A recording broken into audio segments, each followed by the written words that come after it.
Welcome to the Morning Watch on Love 101 FM. I'm your host, Dylan Toussaint. A special welcome to our listeners on love101.org, and if you're overseas and on the move, U.S. listeners can access us at 712-832-8001. And if you're in the UK, 0330-332-6541. Or join us via the Love 101 FM app that can be downloaded from the Google Play Store or the Apple Store. You can also join us on Love 101 FM Facebook and YouTube Live. In the first watch today, the effects of Hurricane Melissa on the agricultural sector. And in the second watch, should schools reopen so soon after a major storm? For our social media question, we ask, please share your experience. Have you seen any long-term effects on the types of food available since Hurricane Melissa? We're asking you to share your responses on our Love 101 FM Facebook page and YouTube channel, and also on WhatsApp, 876-997-3125 using the hashtag The Morning Watch. We'll share your responses later on in the program, but before all of that, here's our quote. All right, good morning. Today's I quote says, "We can't control the wind, but we can adjust the sails." This one is from Thomas S. Monson. Good morning, Joker. Good morning. Yeah, I think in other words, we can't control what happens to us. Just have to adapt. Yeah, in spite of the challenges, the problems, or unexpected events. Yep. What we can control is how we respond to it. And as you said, adaptation is the key. Yeah, great quote. The first watch after this break.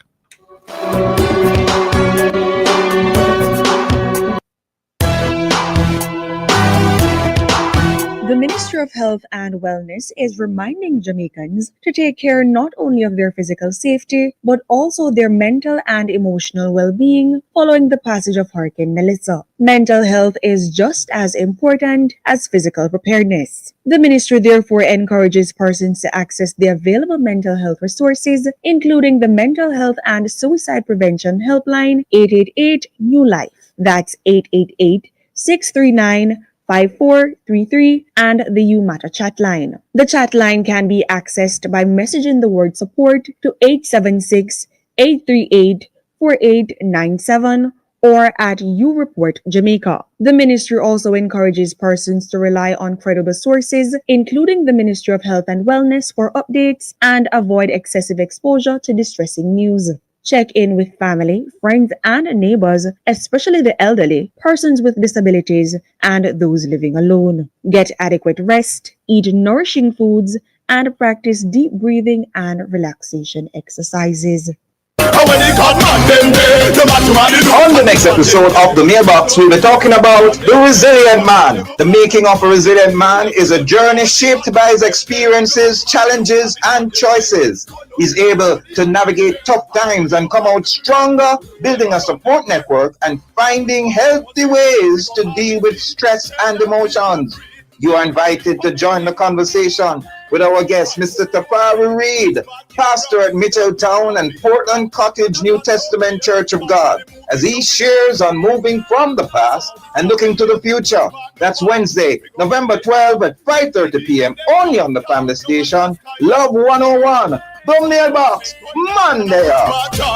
He go preach the word, preach it up like a storm, and 90 coming back. In a world still shaken by storms and loss, how can we truly give thanks in everything? This Tuesday, November 11, The Rock dives deep into 1 Thessalonians 5, verse 18, not as a cliche, but as a divine command that transforms pain into praise. Join Apostle O'Neill Richards and Carrie Heron as they unpack gratitude as God's will, a weapon against despair, and a pathway to peace, even in the darkest times. And don't miss this week's feature segment, Now Time Revelation. We're talking Israel and the prophetic clock. Why does the world revolve around Israel? What does scripture say about peace in the Middle East? Could we be watching prophecy in real time? It's all happening on The Rock, Tuesday, November 11 at 10 a.m. on the family station, Love 101.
November is Youth Month, and on the next Campus Connection, we will be focusing on moving forward. Moving forward after a major crisis can be tough, but it's definitely a chance for growth and renewal. There are some steps that might help in making this process easier, such as focusing on small wins, surrounding yourself with positive people, and making time for things that bring you peace and joy. Join us with special guests Miss Erica Bennett, Guidance Counselor, and Mr. Rashawn Winter, President of the UWI Mona Guild of Students, as they share on setting new goals and the way forward as a nation. Plus, don't miss our Creative Block segment featuring Miss Lloyd Ann Hilton, founder of Miss Hilton's Creative Crafts. Campus Connection is proudly brought to you by Live Good Anti-Violence Campaign from the Ministry of National Security and Peace. Tune in on Tuesday, November 11 at 5:30 p.m. on Love 101, the family station.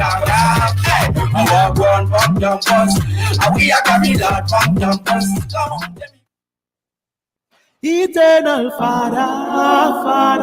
Right now, our brothers and sisters in Western Jamaica are hurting. Homes have been destroyed. Families are struggling to start again after Hurricane Melissa. Love 101 FM, the family station, is calling on you to join hearts and hands in love in action. You can make a difference today by donating cash or kind to help rebuild lives. We're collecting non-perishable food items, Bottled water, baby supplies, hygiene products, toiletries, cleaning supplies, bedding, tarpaulins, and small household items. Drop off your donations of cash and kind at Love 101 FM or participating partner churches island-wide.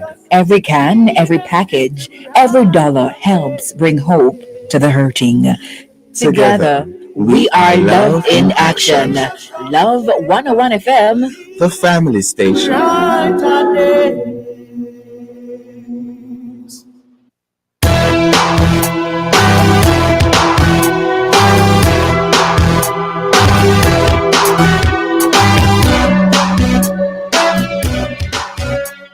Welcome back to the Morning Watch. Thanks for staying with us. I'm your host, Dylan Toussaint. Now, in the wake of Hurricane Melissa, Jamaica's agricultural sector is grappling with widespread losses and a long-term road to recovery. From damaged crops and livestock to disrupted supply chains, the storm has left many farmers facing uncertainty about their livelihoods. Now, as the nation begins to assess the true cost of the destruction, questions arise about resilience, preparedness, and the steps needed to rebuild stronger. And today, this morning, we take a closer look at the effects of Hurricane Melissa on the agricultural sector. And in so doing, we have online Vivian Scully, CEO of the Agro Investment Corporation, and Omar Newell, opposition spokesman on environment and climate resilience. Good morning to you both. Morning, Vivian. Morning, Dylan. Yes. Good morning to your listeners. All right, good to have you both with us. Mr. Scully with us? Yes, good morning. Great, great. I begin with you, Vivian Scully. What can you tell us about the general effects of the hurricane on the agricultural sector so far, generally speaking? Well, like the rest of the country, the agriculture sector has gotten a major hit. Mhm. We got impact in the multiple productive belts across Jamaica, disrupting crop cycles, damaging irrigation systems, not to mention infrastructure, and in fact affecting a large number of farmers. The most severe impact occurred between Clarendon, St. Elizabeth, Manchester, Mhm. and part of St. Mary, St. Anne, as well as Trelawney, Westmoreland, and Hanover. Yes. Well, Omar Newell, generally speaking, how do environmental and climatic conditions positively or negatively affect the agricultural sector in Jamaica? Can you tell us? Well, before I want to join in with Vivian, but I want to also point out the significant loss suffered by, certainly in my constituency, by livestock farmers. Mm. A whole lot of livestock farmers have reported loss to their animals, and that is going to set them back, but also loss to the field in terms of the wires that they use to separate. I've also received reports of losses to the fisheries sector, especially the inland fish farmers, many of whom are in Longville Park and other parts in St. Catherine Hill Run area. So they have suffered significant losses as well. I think pretty much most parishes have been affected. I think the east is the area that might be faster to recover, because when you look in Westmoreland, parts of St. Elizabeth, South St. James, the loss is both to farm and home. Mhm. Now imagine if someone lost his home and his farm, he's going to use much of his attention initially to build back his home. And so we launched an initiative to try and see how we can fast track recovery in central St. Mary, my constituency. Now, in terms of climate, Mhm. the way we have farmed historically in Jamaica is mostly open field farming that depends on just the climatic conditions. It would depend on rain. We don't have a lot of irrigation, certainly not in the part of the country that I live. As the climate has changed, some of the expectations or some of the things that we have grown to expect, we can't grow to expect again. So, for example, there are times when insects, for example, would hatch. There are times when a farmer would go out and say, "Boy, you plant this in May because they're expecting rain will come in X month, or there'll be less rain in X month." Mhm. Those realities have significantly changed, and so we have to change how we farm. I mentioned the insects earlier because there are some crops that are susceptible to insects, and so you'd plant them a certain time of year when insects would not be hatching, to ensure that you minimize loss. So those practices we have developed over many centuries, over many decades at least. Right. But now we have to embrace technology. But even the farmers who have embraced technology have suffered significant damage in this recent weather event. There's a young lady in my constituency, for example, who has a nursery.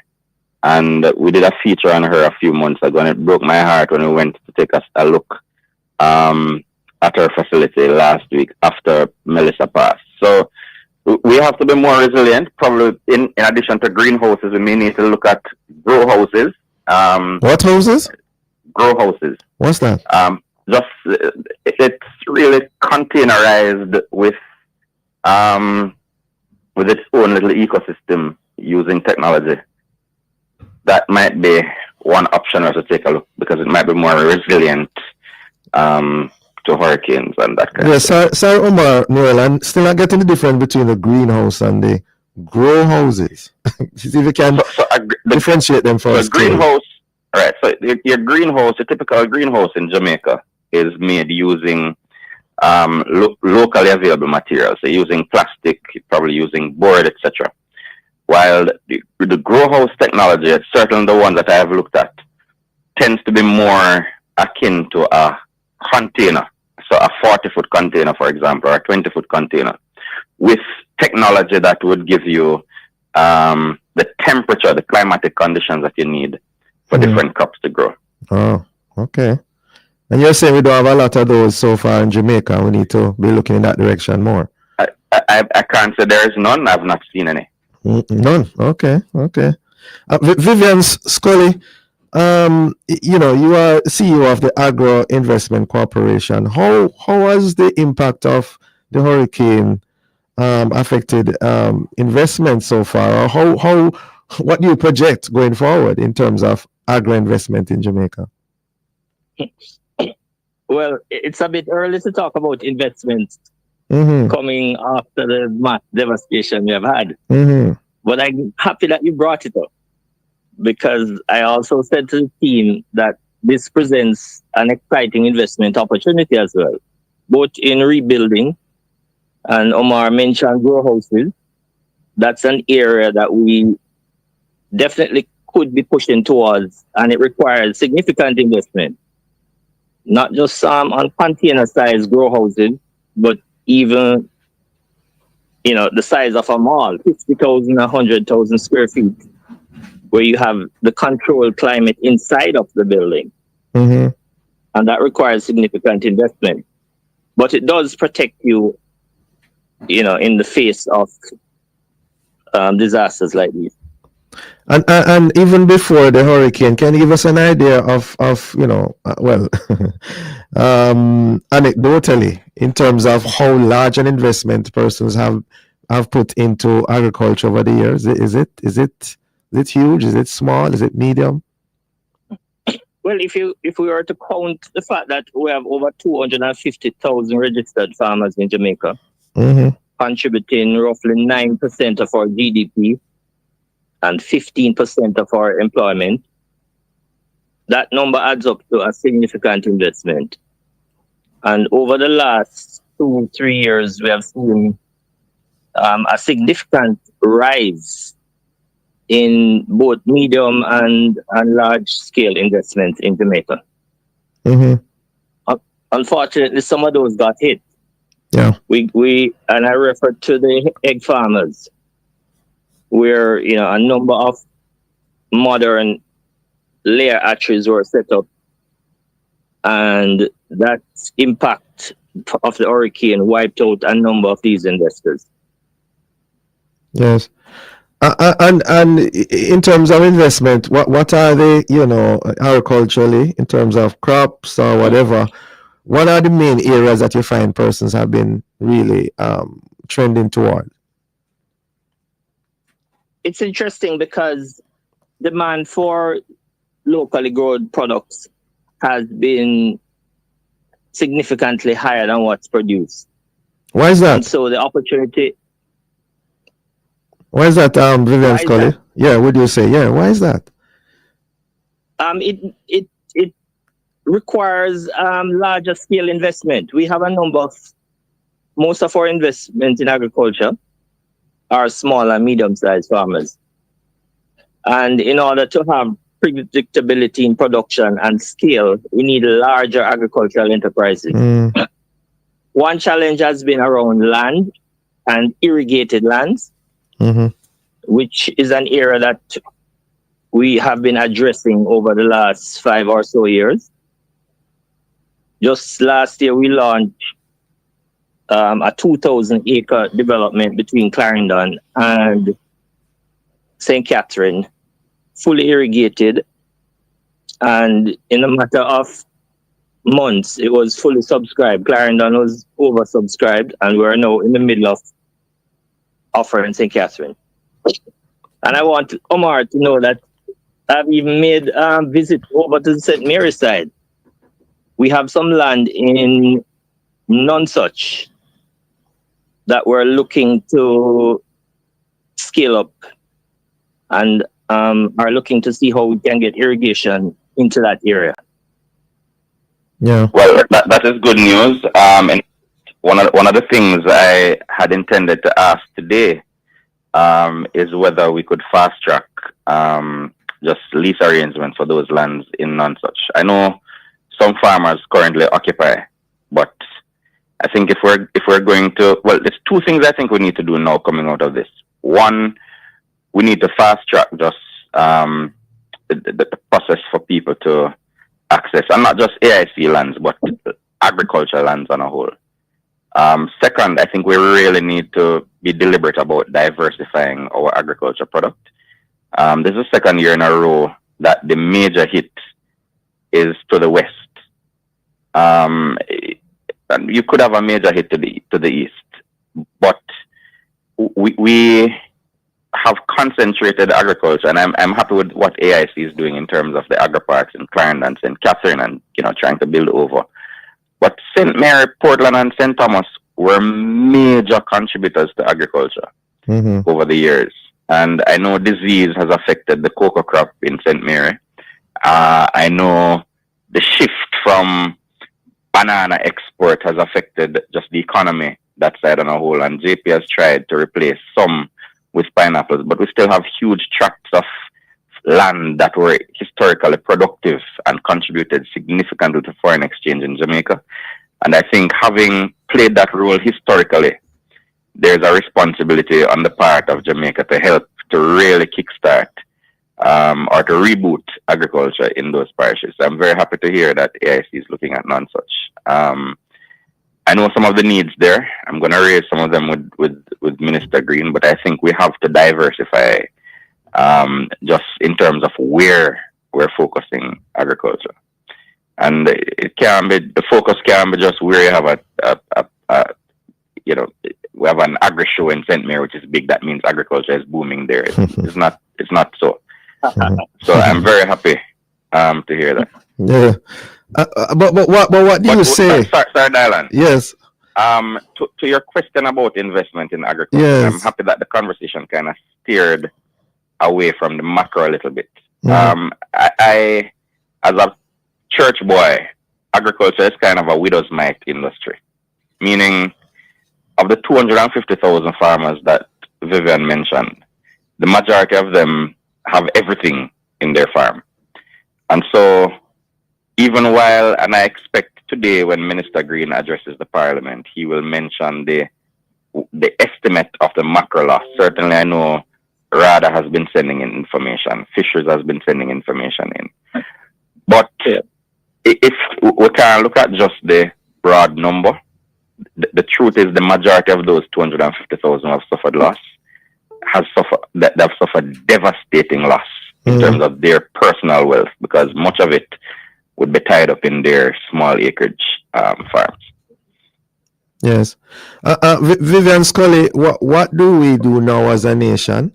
What do you say to the small farmers? What do you say to those who have lost just about everything now going forward? What's your suggestion, your recommendation, advice to them? The quick answer I would say is Hurricane Melissa was a setback, but it's not a breakdown. I think the agriculture sector is moving quickly from damage to recovery. And during that process, we have to see how we create more resilient systems. Across our agri-park, we're looking to initiate a boost program focusing on about 6 crops, where we will support farmers across the less affected areas in the initial stage in order to beef up their production and supply, at least in the next 4 to 6 months, to ensure that we don't have too much of a great impact on our food supply. And, we've been impacted before. I don't know if Omar's grandmother told him this, but my grandmother told me about 51 storm.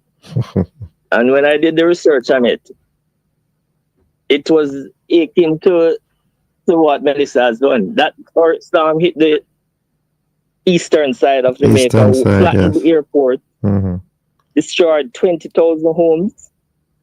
and killed over 130 persons, and we bounced back.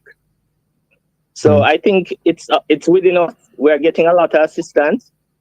It's for us now to leverage that and make sure that we steer our efforts into a productive direction. And I like the camaraderie as well that Omar is indicating that, because if we work together, we can increase the output across the country if we work collectively together. Yeah. And Omar, what do you say to those who have invested in agriculture in light of hurricane? Where Vivian mentioned 51 Star, we are a resilient people. We have faced adversaries before, and we have always bounced back. And the other side of this disaster is really opportunity. So I'm seeing this as an opportunity to, even while I sympathize with my brothers, my black brothers in the rest of the country who have been devastated. This is an opportunity for us to fill some of the gaps that existed even before the storm in terms of matching production output with demand. So we have started a program in Central St. Mary, which is Let's Grow Together to Feed Jamaica. And we're focusing on, based on the needs the farmers have mentioned in terms of just their cash flow being wiped out, we're focusing not on fixed crops, but on cash crops. So we're focusing on leafy vegetables. We're focusing on potato. We're focusing on things that can bring back some recovery in terms of income in a short time. Melon, tomato, cucumber, cantaloupe. And this is a partnership we've brought RADA on board early. We're assisting with inputs in terms of seeds, fertilizers, market access. And I'm hoping that the minister will come to Parliament today with a program that can complement this. And I'm hoping that the AIC and whatever government lands are available in St. Mary will also be able to use to complement this, so that we can start. We know imports will go up significantly in the short run. These gaps created by St. Elizabeth have to be filled somehow, but we want to ensure that in the medium to long term, that production goes up. So farmers, help is on the way, and we will bounce back. Hoping a lot of price gouging taking place though in the process. Demand and supply. I know. When large businesses do it, it's called demand and supply. I know. What we need to do is ramp up production. Yes. So that the supply evens out. Yes. Gentlemen, thank you so much for joining us. Omar Newell, opposition spokesman on environment and climate resilience, and Vivian Scully, CEO of the Agro Investment Corporation. Have a safe, productive day, gentlemen. Thank you. Thank you. Listeners, the Morning Watch will return in just a moment.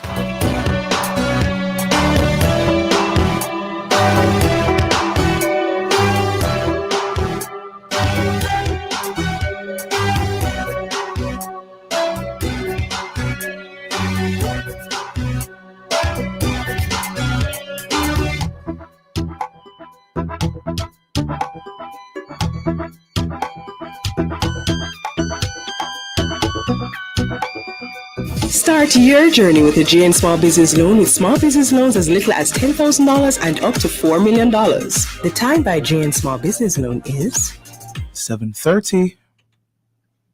Every road, every ride, Bert's Auto Parts and KYB have you covered. From October 24, 2025 to January 30, 2026, get 15% off when you purchase 2 or more KYB shocks at any Bert's location. Plus, enjoy 10% off installation at Bert's Service Center. And for a limited time, you also get a gift with every KYB shocks purchase. So whether it's pothole, corners, or smooth highways, ride in comfort and confidence with KYB shocks from Bert's Auto Parts. Conditions apply. It hurts if you don't check Bert's. Start your day informed, alert, and ahead of the curve.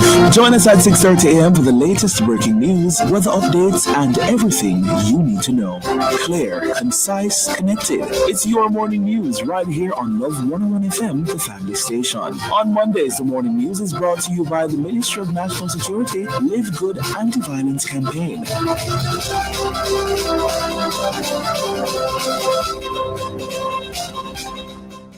Well, if you want buy appliances for your home with the quality high and the price low, get it on a Bashco. Get it on a Bashco. Bashco. Bashco. For everything what you need. Bash quality service guaranteed on a Bashco. Get it on a Bashco that gives you more. Yeah, Bashco. Get furniture for your house, and linen everything for your kitchen, rugs, and more at Bashco. The store that gives you more. Bashco.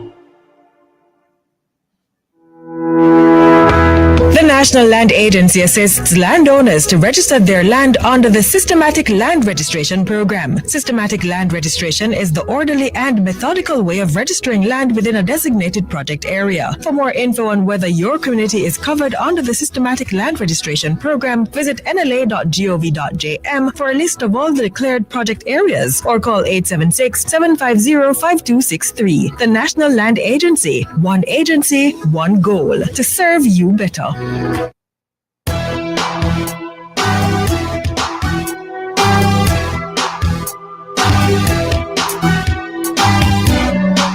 Welcome back to the Morning Watch. Thanks for staying with us. I'm your host, Dylan Toussaint. Let's now look at our newspapers across the board to see what Jamaicans and others are saying. Well, JFJ joins call for real-time audit of hurricane relief spending. Then several health centers reopen in Westmoreland. Also, police intercept vehicle while transporting cattle carcasses in Manchester. And as a result, citizens are urged to be cautious when consuming meat. We see also that JACRA launches task force to address Hurricane Melissa damage and recovery, and Gonzalez sends thousands of personal funds to Vincentian students in Jamaica, while Trump threatens billion-dollar legal action against BBC. Those are some of the major headlines in our newspapers. Coming up next, we'll share some of the feedback from our social media question. Share your experience. Have you seen any long-term effects on the types of food available since Hurricane Melissa? Leave a comment on our Facebook page and YouTube channel, Love 101 FM Jamaica, or WhatsApp 876-997-3125. We'll be right back.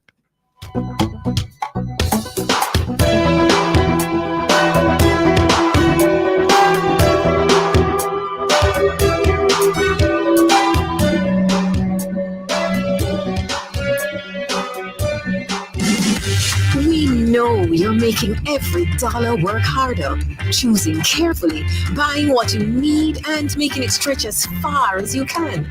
That's why Grace is giving shoppers discounts on over 20 of your favorite Grace products when you cash out at participating supermarkets. It's our way of helping you sweeten moments together, share more meals, and take care of the people you love. Make a good move with whole heap of savings from Grace. Mama work hard, for real. She do the most to send me and my brother go school. So, the dream was always to go to university. Well, I fulfilled 2 dreams with 1 Jane Bank savings plan, you know. I further my education and I make mama proud. Save so you can get the part, travel part, graduate like a star. Stop wishing you could. With your Jane Bank savings, you absolutely can. Jane Bank will help you find a way. The Ministry of Health and Wellness is reminding Jamaicans to take care not only of their physical safety, but also their mental and emotional well-being following the passage of Hurricane Melissa. Mental health is just as important as physical preparedness. The ministry therefore encourages persons to access the available mental health resources, including the Mental Health and Suicide Prevention Helpline 888 New Life. That's 888 639 5433 and the You Matter chat line. The chat line can be accessed by messaging the word support to 876 838 4897 or at You Report Jamaica. The ministry also encourages persons to rely on credible sources, including the Ministry of Health and Wellness, for updates and avoid excessive exposure to distressing news. Check in with family, friends, and neighbors, especially the elderly, persons with disabilities, and those living alone. Get adequate rest, eat nourishing foods, and practice deep breathing and relaxation exercises.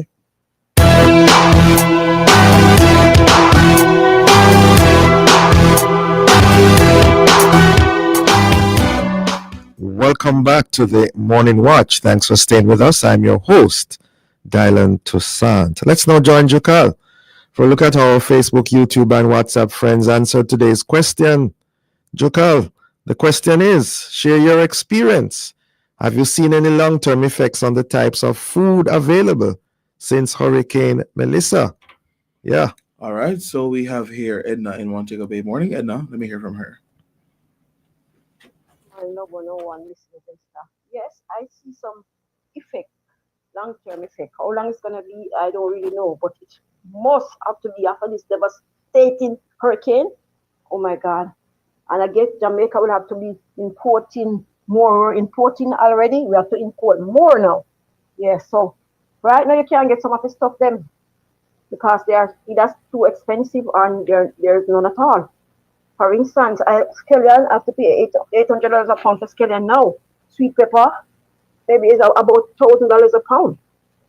You know, 2 to 5 and stuff. It's gonna be some effect. How long? As I said before, I don't know. All right, thank you so much, Edna. Thank you. Yes, thanks so much. And of course, we bear in mind that Edna is in Montego Bay, and of course, we want to join in our expressions of, support, in some cases, sympathies and prayers for those who have been negatively impacted by Hurricane Melissa. Thank you, Edna, as usual. And so we go into the second watch. And following Hurricane Melissa's impact across parts of Jamaica, schools have reopened since last Monday in several areas. And while resumption of classes is aimed at maintaining continuity in learning, concerns remain among parents, teachers, and students regarding safety, infrastructural readiness, and the ability to focus amid ongoing recovery efforts. Well, to discuss the implications of this decision, we are joined by Mark Malaba, President of the Jamaica Teachers Association, and Stuart Jacobs, President of the Jamaica Parent Teachers Association. Good morning to you both. Morning, Stuart. Morning. Hi. Morning, Mark. Yeah, well, gentlemen, let's cut to the chase. What are your views on the recent reopening of the schools post-Hurricane Melissa? Begin with you, Mark Malaba. Well, this is where we are. I mean, I think there's a need to clarify the JTA's posture, stance with respect to the reopening of schools. We have never said that schools should not reopen. What we have always said is that in the priority should not be on teaching and learning at this point in time, but should instead be on psychosocial support. And what we have also said is that the psychosocial support must be in a very structured manner with minimum standards, with qualified individuals, catering to the crises that the teachers would have faced. Bear in mind that the education system, and by extension our teachers, would have borne the brunt of COVID-19, then we would have gone into Beryl, and now we're at Melissa. So we have been moving from one crisis to another. And after a while, those type of things tend to have a negative impact on one on one psyche. And invariably, it leaves, it can be counterproductive, or it is known to be counterproductive in that sort of scenario. So we want minimum standards in terms of that. We want that to be the priority at this point in time.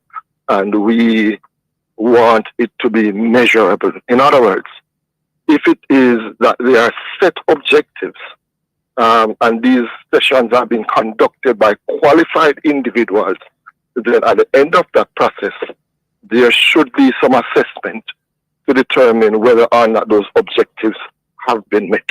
And in addition to that, we do not want the psychosocial support to be skewed heavily towards the students. I mean, invariably, the students are the main clientele of the education system. However, in a crisis of this proportion, what we don't want is for them to say, okay, to the teachers, okay, we know what you're experiencing, we understand that you're experiencing that, but put that away because the students are coming in tomorrow. That's not what we want. We want we want a process where our teachers are allowed to go through a process of grief, are allowed to go through a process of reconciling their own feelings. And then we can go over into teaching and learning once those things are dealt with. And we understand that there would have been tiers. So you'd have moved from all teachers to groups to individual teachers that might need individual attention and counseling. And those things would have been built into the system to treat with that. So that would have been, that has been always been our position. Yeah. So Mark Malava, when the media reports that you said that the ministry decision lacks empathy. Yeah. What do you mean by that? I know what empathy means, but in this context, why would you say that? Okay. So here's where we are. We are very close to our members, and we understand what is happening. Eh?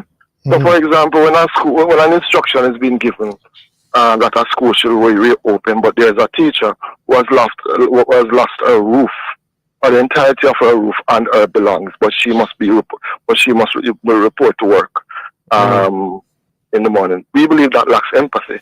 We believe that that from where we sit, there ought to be clear directives to the system as to what ought to be happening. For example, a teacher might be in this side of the island, and many of our teachers in the urban centers are from rural Jamaica. Yeah. Many of them would not have been in contact with their family members who would have been on the other side of the island. They are trying to get to them, not being able to get to them, and those things we believe lack empathy. If it is that they are going to be asked to return to work. You're loud and clear. Mark Lava, we're up on a break. We're going to bring in Stuart Jacobs on the other side of the break. We'll be right back.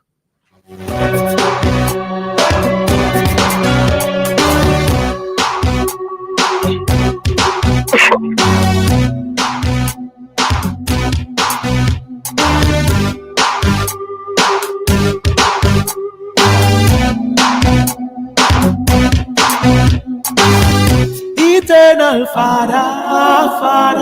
Right now, our brothers and sisters in Western Jamaica are hurting. Homes have been destroyed. Families are struggling to start again after Hurricane Melissa.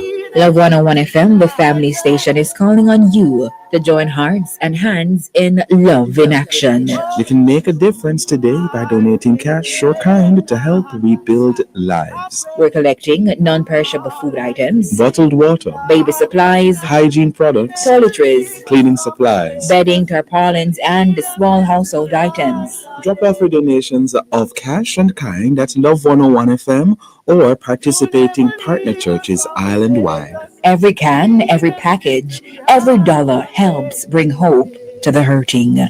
Together, we are love in action. Love 101 FM, the family station.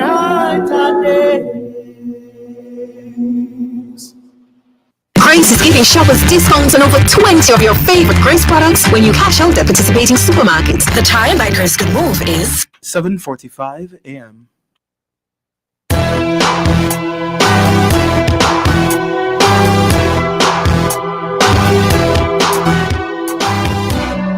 Welcome back to the Morning Watch. Thanks for staying with us. I'm your host, Dylan Toussaint, and it's the second watch. We are asking, should schools reopen so soon after a major storm? And in so doing, we have online Stuart Jacobs, President of the Jamaica Parent Teachers Association, and Mark Malaba, President of the Stuart Jacobs, President of Jamaica Parent Teachers Association, Mark Malaba, President of the Jamaica Teachers Association. Stuart Jacobs, what's your take on the reopening, and do you believe that the Ministry of Education lacked sympathy as well? First of all, let me express deep sympathy with those who have been affected, especially at this time of the education system. Sir Jacob, you're sounding very far away from us. Could you go closer to the? Could you close to the microphone? Yeah. Can you hear me now? Yes, a little better. Okay. I was saying. Yeah, go ahead. First of all, sympathies to those who have been affected, and especially those in our education system.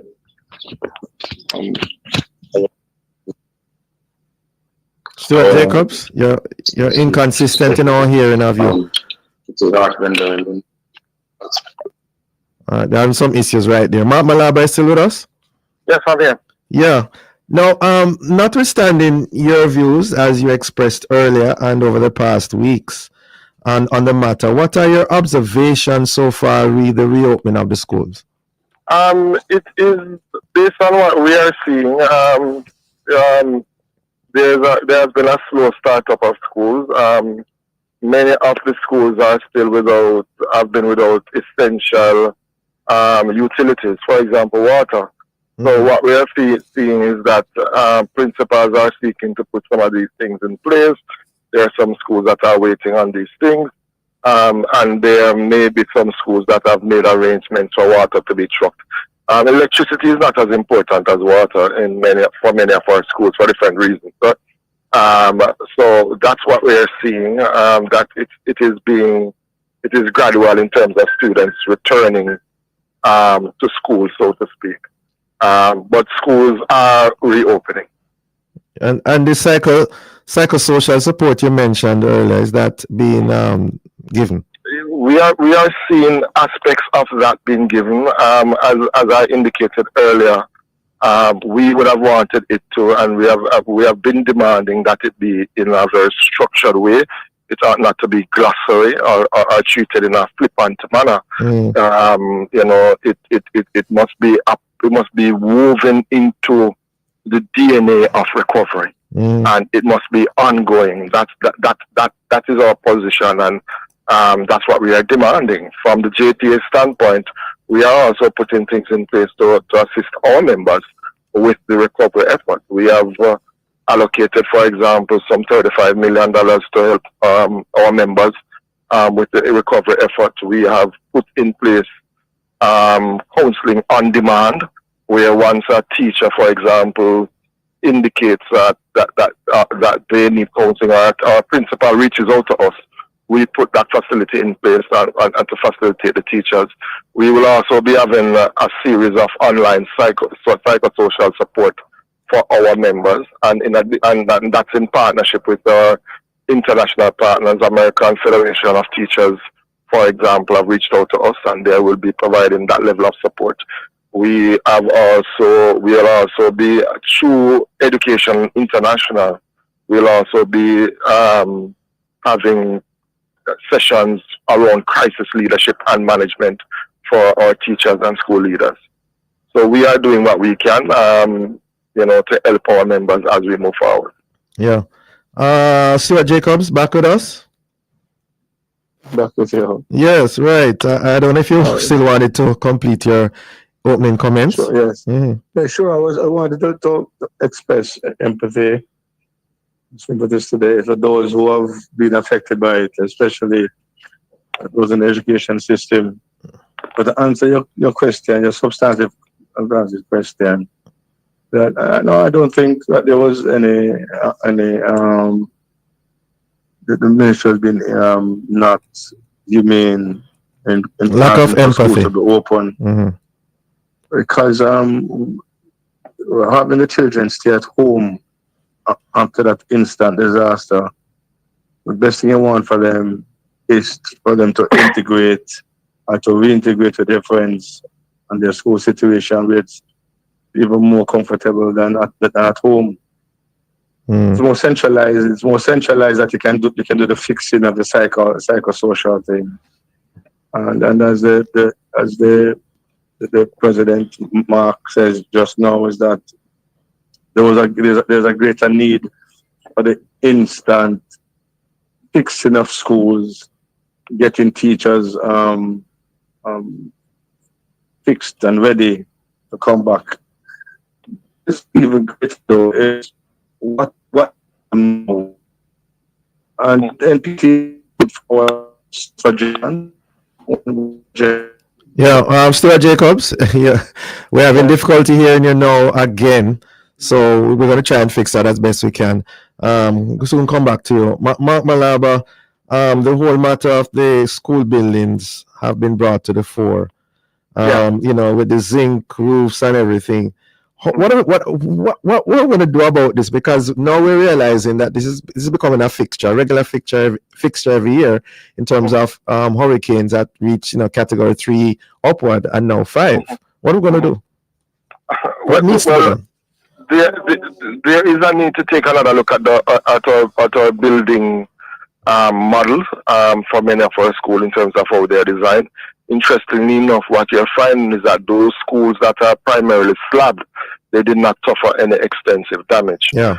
Maintenance is also going to be a major factor. What I mean by that, when we toured parts of St. Elizabeth last week, and what we found was that those buildings that were torn off during burial, I think burial was a category 3.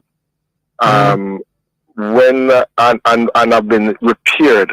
Many of those roofs stayed intact during a category 5. Huh? What kind of roof was it? That it was primarily zinc. It was a type of zinc, but not the conventional or the typical zinc. But it was zinc. Fabric. Okay. Yeah, if you understand what I'm saying, it held up. It held up. Yeah. So it held up. I remember going up to Hampton, for example, and they showed us where their chapel, the roof was blown off and it held up. There were other school entities that we went to, Monroe, for example. Some of those roofs held up, but the other roofs that didn't hold up so much. So it has to do with maintenance, the model, in terms of slab, but slab also creates problems of itself in terms of heat, earthquake. An earthquake. So it's 6 of one, half dozen of the other. But what is clear to us is that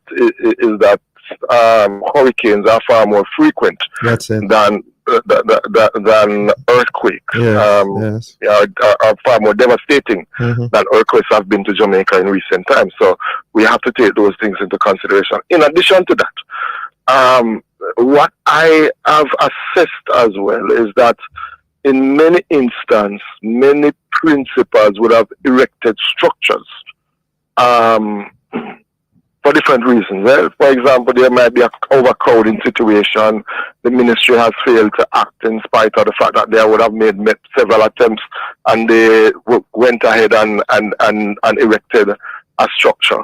Not necessarily a structure to withstand category 5 winds, but just a structure to hold the students in. Those are blown down. So that in and of itself raises other issue in terms of the gap in the sector, and the ability of the ministry to one, respond to the needs and the demands of schools, and two, the maintenance regime in many of our schools, and the lack of funding in that regard as well. So it's a nuanced issue. It's multifaceted, and what needs to happen is that there needs to be a stepping back and taking an objective look at all of these factors and make the necessary steps forward. Yeah. Stuart Jacobs back with us. Stuart Jacobs. Hello. Yes. Are you there? Yes, I'm here. Yeah, in terms of the buildings and everything, what are your concerns and your suggestions going forward? It's an opportunity for us to redesign our buildings. And it's also an opportunity for us to look at how we place schools going forward. Do we situate them? Do we relocate some of the schools that can be relocated? Somewhere too close to the sea, you're saying, for example. To the oceans, and those on the top of the mountains, that the roofs are fitted in such a way to sustain gale force wind. And what we must understand, though, is that some of our schools are over 300 years. Yeah. And so they would have been designed a particular way to fit the Georgian or the Victorian era. Now, what we want to go to do is what we do. We go from here with our students who have been dislocated. And this is where I'm suggesting that schools in Kingston and other neighboring parishes that have not been affected to accommodate as best some of these students. And this is where PTAs come in, and the extended village comes in, where they can keep the kids at least for the next school term and have them attend schools close by. The discussion with a principal who's a principal of a school from a particular denomination. And there are like 5 other all girls schools of the similar denomination in Kingston. And I suggest to those who can and those who are willing, that cohort who are doing external exams be taken to those schools in Kingston, located there, and have them attend the classes there, and possibly on weekends they go down. And that is where you have to start thinking outside the box. Start pretending the box doesn't exist. Because if we procrastinate too much, our entire school year is going to be handicapped. Yeah.